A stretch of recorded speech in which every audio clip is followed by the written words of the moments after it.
Good morning friends, मैं सुशील कुमार आपके लिए फिर से हाजिर हूँ। So let's start. हम लोग 36 क्वेश्चन पिछले वीडियो में हम लोग कर लिए थे। अभी 37 से स्टार्ट करेंगे। 37 where an excavation which has been as a result of any mining operation extends within a distance of blank space from a public road or any building, substantial fencing shall be erected and maintained around the excavation. What is the answer? Answer is 15 metre, 15 metre. जब भी कोई working आप खुदाई कर लेते हैं, operations, mining operations, जो कोई बिल्डिंग है या रोड से 15 मीटर के आसपास पहुंच जाता है, तब आपको फेंसिंग करने की ज़रूरत है। ठीक है फ्रेंड्स, हम लोग 60 मीटर के बारे में जान लिए हैं, 7.5 मीटर के बारे में जान लिए हैं, 45 मीटर के बारे में जान लिए हैं। 60 मीटर में क्या है, वर्किंग जब बाउंड्री से, माइन बाउंड्री से 60 मीटर के पास पहुंचेंगे तो प्लान को अपडेट करना है। 7.5 मीटर क्या है, कोई डिस्प्यूट के केस में या कोई अलग माइंस का ऑनर जो है बाउंड्री क्लेम कर रहा है, तो उस केस में 7.5 मीटर के अंदर में काम नहीं करना है। 45 मीटर जब आप वर्किंग कर रहे हैं, अगर ऊपर से रेल गया हुआ है तो आपको रेल लाइन से 45 मीटर के अंदर में काम नहीं करना है। So next 38. The competent person at the completion of the shift record without delay the result of his inspection in a bound page book kept for the purpose are: first all, B, the number of persons working under his charge, C, such instructions for the purpose of securing the safety of the persons, D, the date and the time of the inspections, the signature of the other competent person, Paytm पर 20 रुपए inspection प्राप्त हुए। report all the roadways and working places. Friends, option A is correct answer. Record all the things. Record all the things. 40. No person shall be so appointed unless he is blank space of age and had not less than experience in the working of a mine. Friends, answer is 21 years and experience should 3 years. जब आप mines में कहीं several लोग काम कर रहे हों, वहाँ पे एक ऐसे पर्सन की नियुक्ति किया जाता है जिनके सुपरविजन में सभी लोग काम करते हैं। तो ऐसे लोगों के लिए माइंस में जनरल अपॉइंटमेंट के लिए आपको age should be 21 years and he should possess 3 years experience.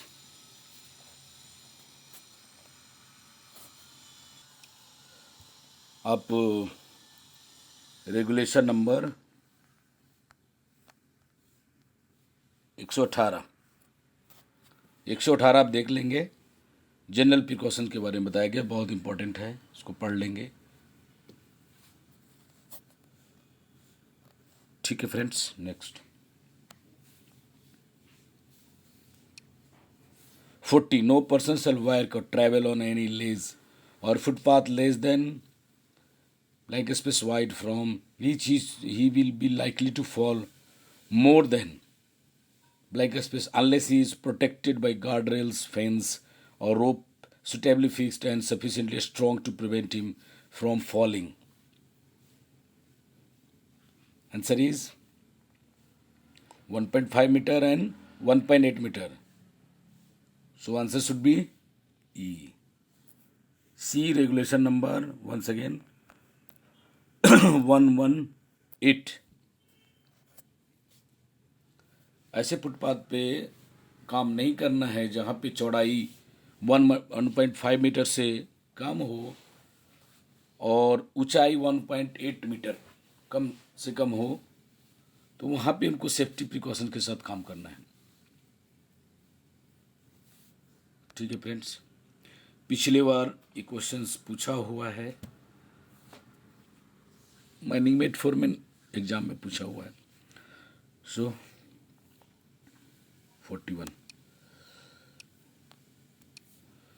41 consider the following statements. 1. No person shall carry or be permitted to carry any load along a road or footpath having an inclination of 15 degrees or more from the horizontal. 2. At every place where the inclination exceeds 30 degrees from the horizontal, level steps shall be provided. Friends, both statements are wrong. Angle को statements सही है, angle को गलत डाला हुआ है। In place of 15 put 30, then statement will be correct. Here also put 15 degree at the place of 30, then this statement also true. So answer is both 1 and 2 are false. E.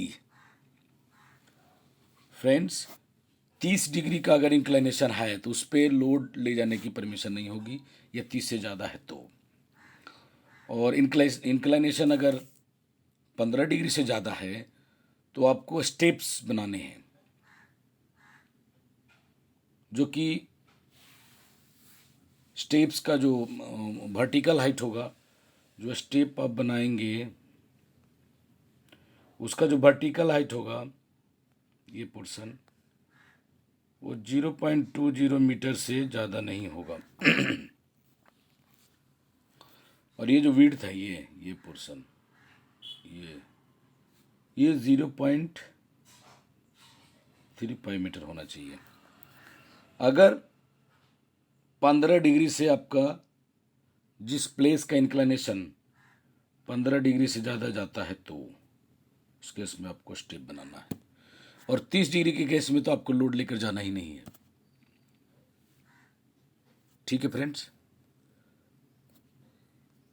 ये भी आपको regulation 118 से ही लिया गया है। 42. Which fire extinguishers are not used in electrical fire? Electrical fire में कौन सा यूज नहीं करेंगे? Soda acid type extinguishers, water foam type extinguishers, A, B and C, B and सी।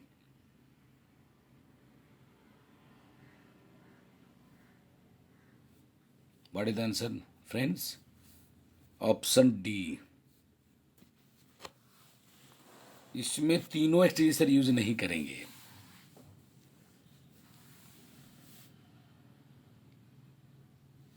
इसमें जो सोडा एसिड है, इसको ऑयल वाले और इलेक्ट्रिकल दोनों फायर में यूज नहीं करते हैं इसको, सोडा एसिड टाइप। वाटर तो यूज करेंगे नहीं, इलेक्ट्रिकल है तो। Foam type also contains moisture water, तो इसको भी हम लोग यूज नहीं करेंगे। तो तीनों एक्सटिंग्विशर इलेक्ट्रिकल फायर के केस में यूज नहीं होगा। ठीक है friends. 43. A competent person shall once at least in every blank space examine every fire extinguisher so provided and shall discharge and refill it 3 months, 4 months, 6 months, 12 months, 3 months। हर 3 महीने में check करना है, उसको refill करना है।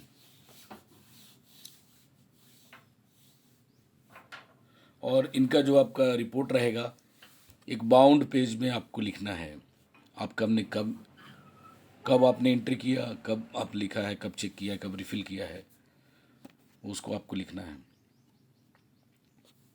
Next 44. A place shall not be deemed to be in harmless state for person to work for the 8 hours time weighted average concentration of airborne respirable dust exceeds. What is the answer friends? 5 milligram per meter cube. In option Q लिख नहीं पाया, sorry. तो answer है 5 milligram पर metre cube. D, ये कहाँ पे है? ये रेगुलेशन 124 प्रिकॉशन अगेंस्ट डस्ट, उसको आप देख लीजिए, बहुत ही इंपॉर्टेंट है, उससे ये क्वेश्चन लिया गया है। उससे क्वेश्चन तो पूछे ही जाते हैं फ्रेंड्स।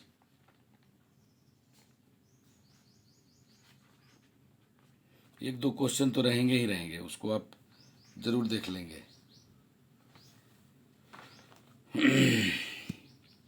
ठीक है फ्रेंड्स, रेगुलेशन आप याद रखिए 124। ठीक है फ्रेंड्स, नेक्स्ट, इतना को हार्मलेस नहीं मानेंगे अगर एयरबोर्न कंसंट्रेशन इतना है तो। अभी एक 12th नेशनल सेफ्टी कॉन्फ्रेंस में क्या बोला है? 1 मिलीग्राम पर मीटर क्यूब तक को ही हार्मलेस करेंगे, जहाँ पे सिलिका अप टू 5% है, अप टू 5% तक है तो 1 मिलीग्राम मीटर क्यूब को परमिसिबल डस्ट बोलेंगे, से ज़्यादा होने पे नहीं बोलेंगे। 12th as a 12th safety national NSC 12th NSC के तहत।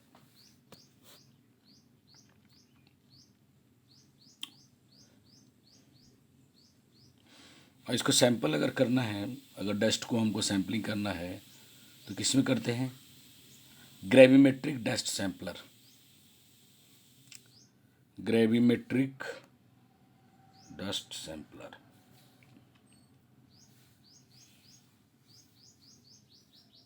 ठीक है फ्रेंड्स, तो option is D is correct. 45, respirable asbestos fiber means a length of greater than 5 micrometers and a diameter of less than 3 micrometers. A length greater than 3 micrometers and diameter less than 3 micrometers. Length of greater than 30 meters and a diameter less than 5 micrometers. A length of greater than 5 micrometers and diameter of less than 5 micrometers. What is the answer? Answer is A. Length 3 micrometre से ज़्यादा और diameter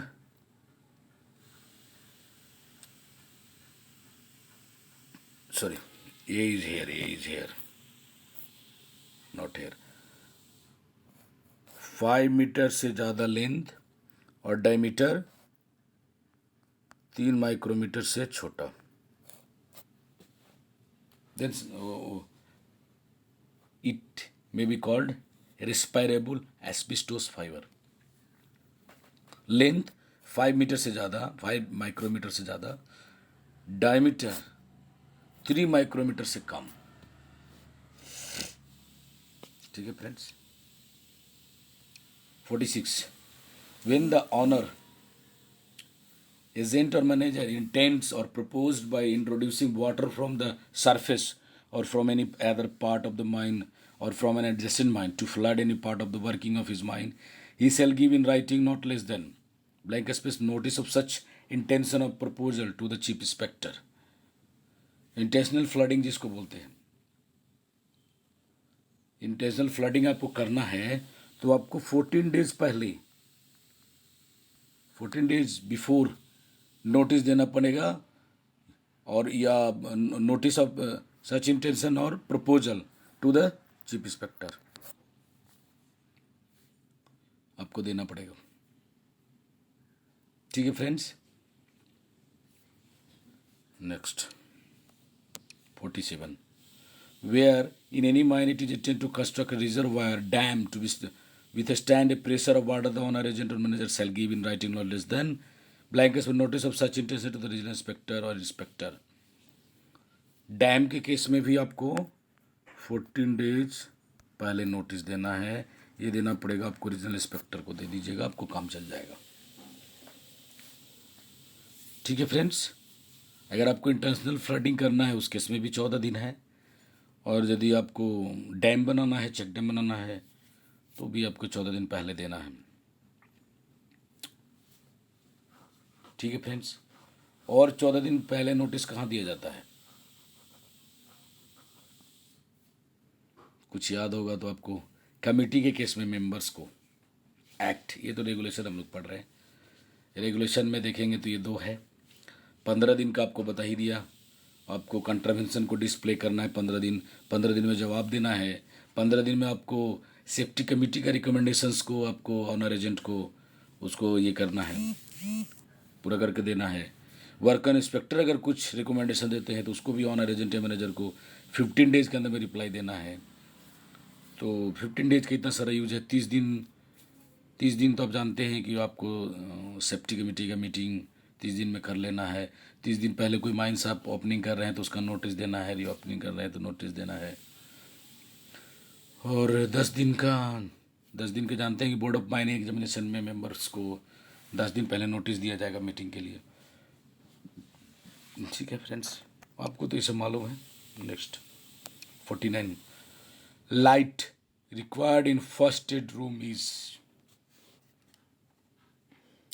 first aid room में light कितना require है? ठीक है friends, ये जो इल्यूमिनेशन का स्टैंडर्ड है इसको आपको आपको याद होगा 2017 में एक सर्कुलर आया है।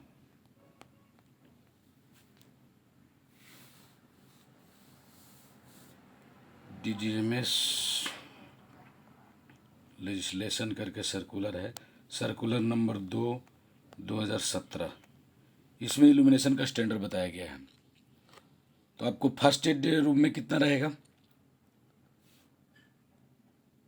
फर्स्ट एड रूम में 50 लक्स, और 50 लक्स फर्स्ट एड रूम में है। और कहाँ 50 लगेगा? पार्किंग यार्ड में। फर्स्ट एड में तो लगेगा पार्किंग यार्ड आपका जहाँ पे है उस जगह पे लगेगा। और कोई हैंड पिकिंग पॉइंट्स, तो आप 2 चीज़ याद रखिए, पार्किंग, फर्स्ट एड रूम में। ठीक है, 50 लक्स ये ओरिजेंटल हो जाता है। और 10 लक्स के बारे में क्या है? 10 आपको हॉल रोड में चाहिए, जहाँ पे आपका ट्रक चलेगा, डंपर चलेंगे, उस रोड में चाहिए। और कहीं भी रोडवे है, फुटपाथ है, उस जगह पे 10 लक्स। हॉल रोड में, फुटपाथ कहीं पे है जो भी, या चलने का जो रास्ते हैं, रोडवेज है कोई भी, वहाँ पे आपको 10 लक्स चाहिए। ठीक है फ्रेंड्स, 20 लक्स कहाँ चाहिए?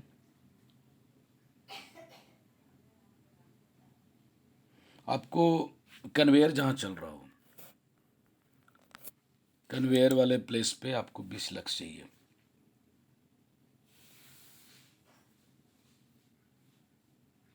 ठीक है फ्रेंड्स, 30 लक्स कहाँ चाहिए? 30 लक्स आपको रेस्ट शेल्टर में, रेस्ट शेल्टर जो भी है वहाँ पे आपको 30 लक्स की ज़रूरत पड़ेगा। ठीक है फ्रेंड्स, और 40 लक्स पंप हाउस में, पंप जो स्टेशन है, पंप हाउस है, वहाँ पे आपको 40 लक्स की ज़रूरत पड़ेगा।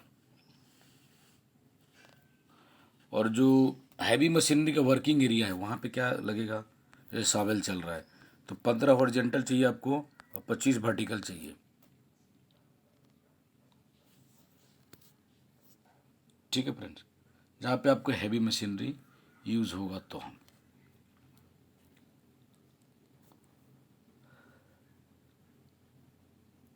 Work place of heavy machinery.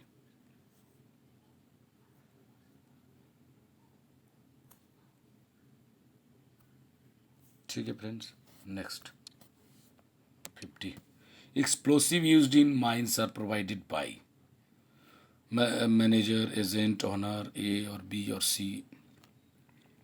What should be answer? Option D. ये तीनों का दिया गया ही एक्सप्लोसिव यूज़ किया जाएगा जो गुड कंडीशन पे है, अदरवाइज और अलग सोर्स से हम लोग ब्लास्टिंग नहीं करेंगे। Next 51, No case or container shall contain more than 5 kilograms of explosive, and no person shall live in this possession at one time in any place more than one such case or container.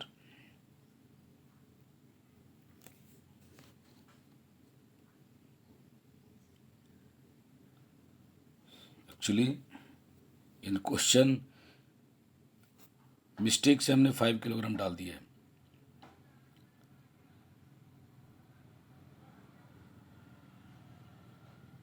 No person shall have in this possession at one time in any place more than one such case or container.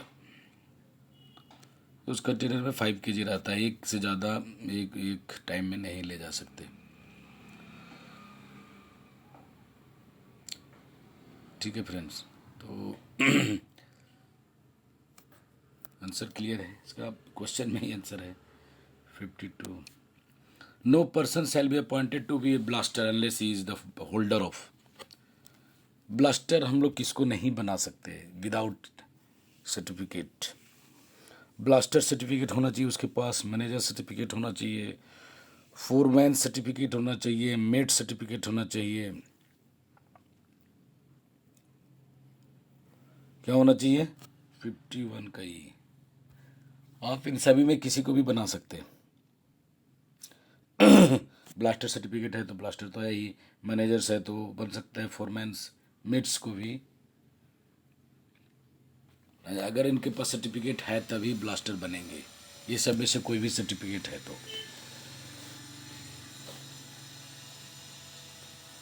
Next.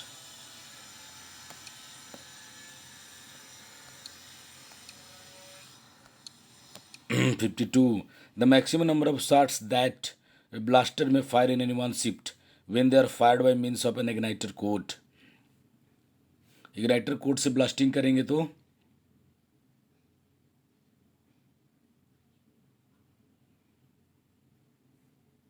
तो 80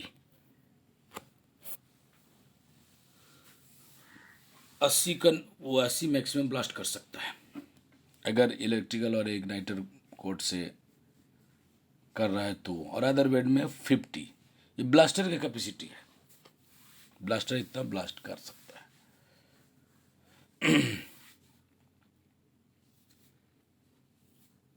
मगर पूछा जाए कि mines में एक round में एक कितने ब्लास्टिंग कर सकते हैं तो 10. रेगुलेशन में पढ़ लीजिएगा. ये ब्लास्टर की कैपेसिटी, ब्लास्टर 80 होल ब्लास्ट कर सकता है.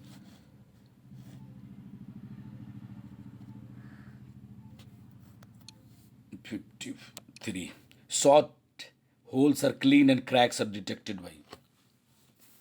शॉर्ट होल को क्लीन कर लेते हैं, क्रैक को डिटेक्ट किस चीज से करते हैं? स्क्रैपर. 53 का बी. ये ब्रास का बना होता है जो होल को क्लीन कर देता है और क्रैक को भी पता कर देता है. ये ब्रास का बना होता है. कटर किस चीज़ में यूज होता है? वो DF और कोड को काटने वाटने के काम में ये यूज होता है. ये हमेशा ब्लास्टर के पास रहता है. प्रीकर का यूज क्या है? ये भी एल्यूमिनियम या वुड का ही बना रहता है, ब्रास का भी हो सकता है. लेकिन इसको डिटोनेटर को या डिटोनेटर फ्यूज को वो कार्ट्रिज में प्रिक करने के लिए, prick the cartridge prior to inserting the detonator, उसके लिए प्रिकर का यूज होता है. Crimper. It is crimper press. Safety fuse में जो प्रेस करते हैं ना डिटोनेटर को, उसके लिए क्रीम्पर का उपयोग करते हैं. सेफ्टी फ्यूज में जो डिटोनेटर को हम लोग वो करेंगे उसके लिए यूज हो जाता है. और ये कार्ट्रिज और डिटोनेटर को वो करने के लिए, प्रिक करने के लिए होता है.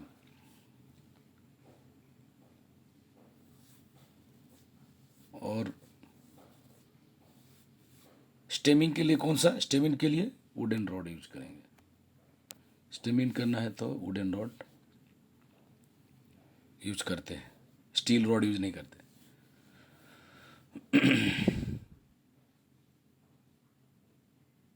मेटेलिक वो स्टेमिंग के लिए हम लोग मेटेलिक टूल को यूज़ नहीं करते हैं। ये बात को हमेशा याद रखेंगे आप। ठीक है फ्रेंड्स,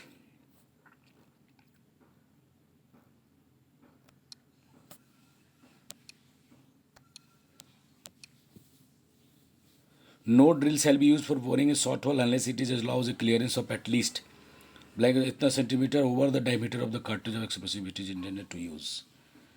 0.3 सेंटीमीटर इतना जो होल आप किए हैं, तो एक्सप्लोसिव जैसे कार्ट्रिज अब डालेंगे तो इनके बीच वो 0.3 सेंटीमीटर का क्लियरेंस होना चाहिए। इस तरह का आपको होल करना है। सो फ्रेंड्स, आज के लिए इतना ही। वीडियो अगर पसंद आया होगा तो लाइक करेंगे, शेयर करेंगे, सब्सक्राइब करेंगे। Thank you.